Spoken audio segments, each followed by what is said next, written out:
yung tutorial sa live switching gamit toggle switch. Hanap tayo ng live, permanent live ito. Nakakonect ito sa fuse. At saka itong isa, mayroon din tong fuse po live switching to.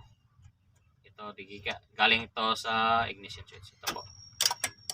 Ilaw lang yan pag naka-on ignition. Pag naka-open ignition, wala rin kuryente. Di katulad nitong isa, mayroon permanent light. So, live switching 30. Ito, yung permanent light sa 30.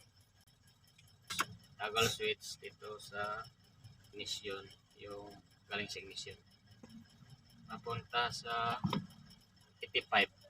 Ito yung live switching. Ito ground, yung ground niya.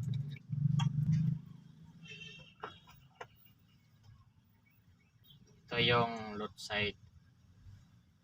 Ito na yung load niya, yung out. Kung natin, wala. Kung natin ignition.